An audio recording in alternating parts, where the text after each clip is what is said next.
Hey guys, welcome to an academy. So let's cover the editorial analysis of newspapers for today. That is the 31st of January 2017, and it will be presented to you by me, Dipanshu Singh. We can read more about me on this slide. And guys, today is the last day of this course. So please rate and review the course. We'll begin with a fresh new course from tomorrow onwards with the beginning of the new month. So please rate and review the course, give us the maximum ratings, and recommend each and every video below in the top right bottom corner section to recommend the videos. And you can also follow me on this link.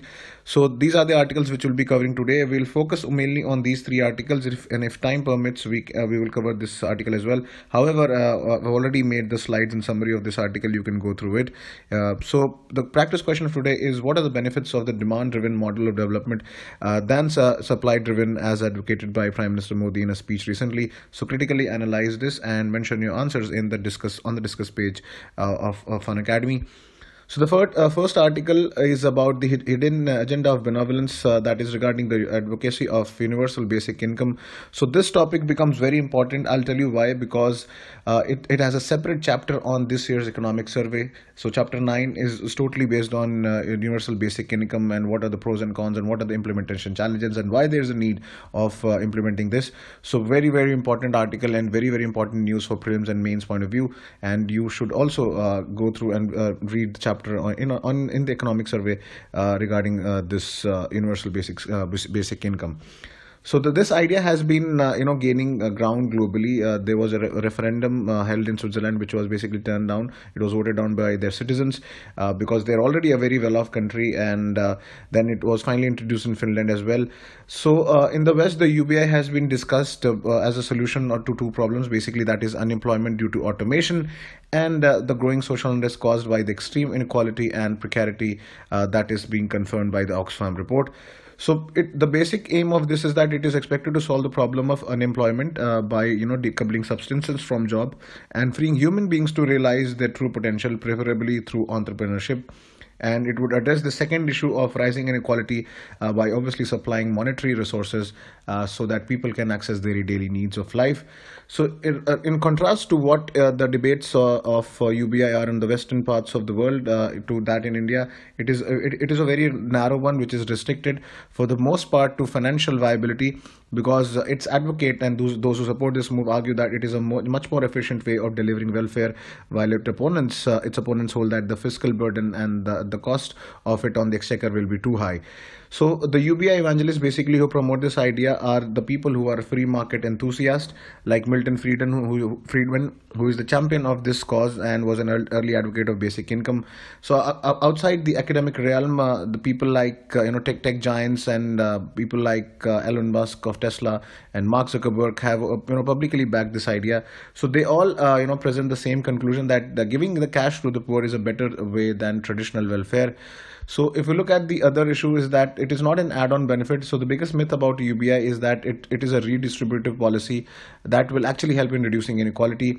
But it is indeed possible to have this kind of a UBI, but it needs to fulfill two basic conditions before that it must be funded by taxing the wealthy. So redistributive policy in the way that it redistributes the income from the wealthy to the poorer sections of society. So it kind of it's like a Marxist philosophy that the money from the higher sections and the capitalists will be redistributed among the proletariat and the bourgeois.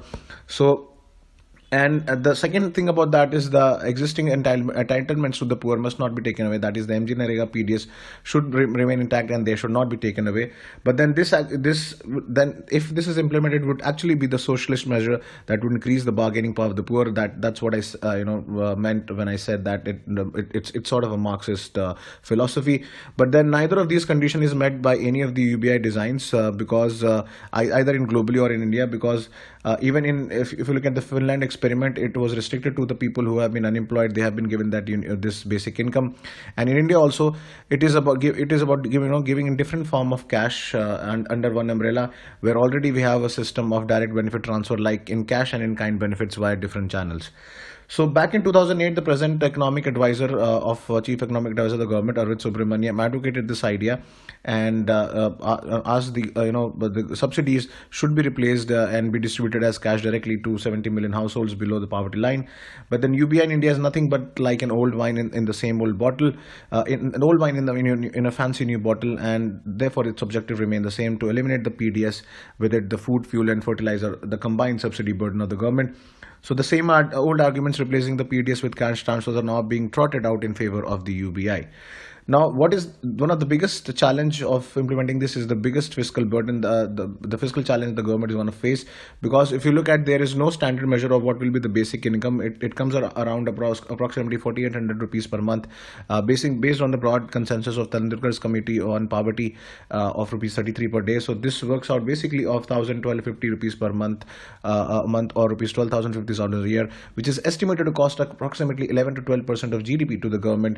And if you compare that with present subsidy burden of government, which combined for all together is only 4 to 4.5% of the GDP.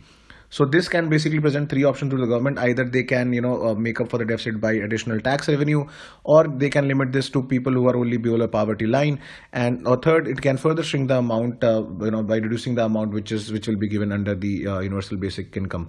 So but then first option is not possible because India already has a narrow tax base, so we cannot have the first option. So it can be a mixture of these, the second and third option. And the UBI will be funded primarily by the money allocated to the centrally sponsored schemes and subsidies, and would also help strengthen the case for elimination or a significant rollback of programs such as PDS, midday meals, or MG Narega. So this should not be done. The present and existing schemes of social sector schemes should not be replaced if they want to roll out UBI. That was which was said as the basic criteria of implementing this, that the existing entitlements to the poor must not be taken away.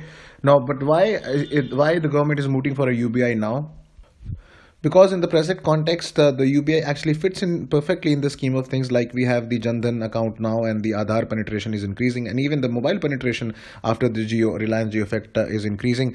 So basically, it will compress the whole gamut of welfare benefits into one. And there's already an immense pressure in India in the secretive free trade negotiations going under the auspices of WTO, because a lot of developed nations are seeking market access, and they have for long wanted India to wind up its food security related provisions, the issues relating to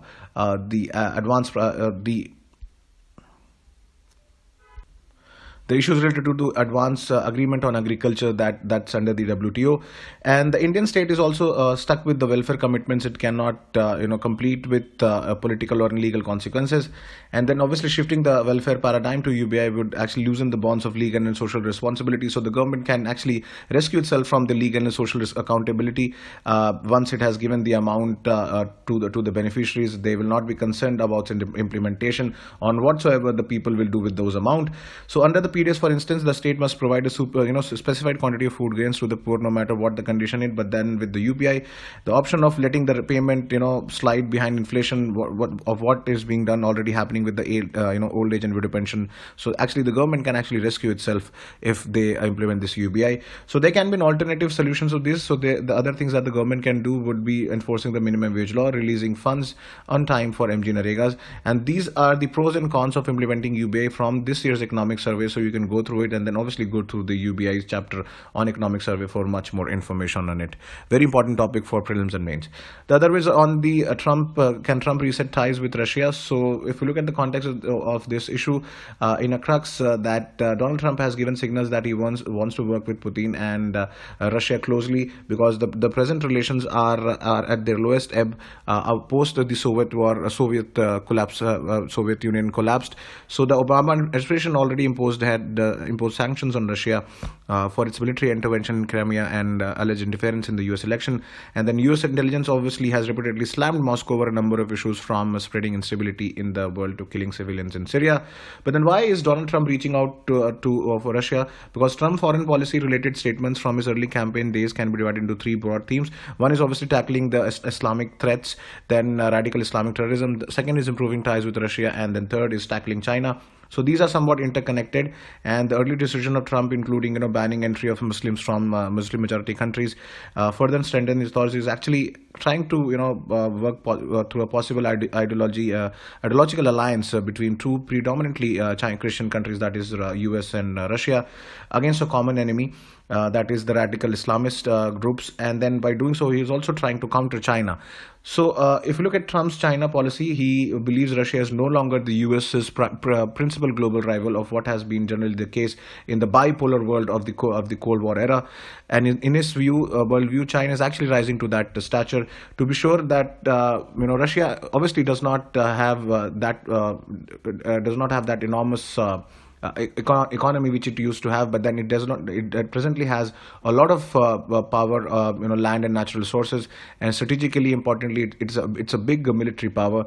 But then on the other hand, if you look at it, look at the angle of China. China is a huge economic and a military power at the same time, but then obviously it has limited capabilities in the seafront, in the maritime sector. So if Russia and China had come together, it would have threatened the position of America, and that would have been a biggest concern for Donald Trump. So basically, he's trying to counter China through the coming closer to Russia. So this is the same tactics which was applied by his predecessors. So before the Ukraine crisis, Germany and Russia were very close and were on high trajectory with where Mr. Putin wanted to work closely with Germany into a strategic alliance. But then a German-Russian-Eurasian alliance could have potentially have threatened the foundations of the unipolar world led by America. So that therefore Trump is likely to do what China-Russia relationship partnership, exactly what Mr. Obama tried to do with the Russian-German partnership. But then there are three hurdles to this. These are the political, geopolitical, and strategic constraints that he has to face, because Obama had created enough hurdles for Trump in dealing with Russians. If you look at expelling the diplomats and then economic sanctions, and Trump already suffers from credibility issues. He could lift the sanctions through executive orders, but that will further alienate the powerful Russiophobic elements who are against Russia and US from his administration. And second is that the Russian foreign policy is historically shaped by its deep insecurities. Obviously, it has a constant conflict with the European nations and the NATO allies. So US needs to reassure Russia over its NATO allies. And then obviously the third one is that today's Russia is not the Russia of 2009. Because back then it was largely confined to its backyard. Now it has become already open and spreading out its influence to other regions of the world. It is a dominant player in Syria. It is very close to Iran. It is working closely with Iran in Afghanistan. Therefore, it will require much more bargaining capacity. Than Moscow has a much more bargaining capacity than previous time, and will demand greater compromises from the US for a potential attentee to work closely with the United States. The next one is an interesting article on the environmental issues and impact of land use on climate change. So from Neolithic man to present times, there has been a human intervention which is transforming land, water and local ecologies, and it is affecting the availability of resources. So it has become very clear that these changes have profoundly modified the earth through through a geological transformation to the Anthropocene is now firmly in place. So therefore, so we look at certain land use changes and lock-in. So land use change take place through various human activities. So Indonesia, the forests are being cleared, which are being replaced by other forests, and then India is rapid. There's a rapid urbanization which is transforming land use from agriculture and forest into industry, residential and commercial buildings, and associated infrastructure and horticulture. But then in India, there are multiple patterns of urban and peri-urban growth, resulting in different consequences for each region. Now, what are these peri-urban areas? So these are the areas which are outside city limits but not quite part of the rural hinterland. So if you live in Delhi NCR, so regions like Greater Noida and regions like Gurgaon, Gurugram, and Noida can be said to be as peri-urban areas. So and each city has its own defining areas, peri-urban areas. So best buses, local trains define Mumbai's early growth. Then Bengaluru, Hyderabad, they had expansion primarily outside their core areas, and Chennai set up industrial hubs for automotive parts, and then Gurugram is a privatized mecca for several kinds of industry and is a financial hub. Similarly, the peri-urban areas of many other cities like New Town, Kolkata, Navi Mumbai have each had their own version of sprawl of vast planned or unplanned spaces, which have together extended a large footprint access across India. Now, looking at the issues implications, there are a lot of implications from related to poverty, food security, water health. Interventions like converting agricultural land for housing industry affects the water bodies, especially also affecting the poor who are largely reliant on the ecosystem for their livelihoods. So one of the biggest causes of urban floods in Chennai was the encroachments on the water bodies. Then obviously land cover and land management generate drivers in climate system that influence local and regional weather. The phenomena of urban heat island is pretty much evident and also affects the urban regions of expansion.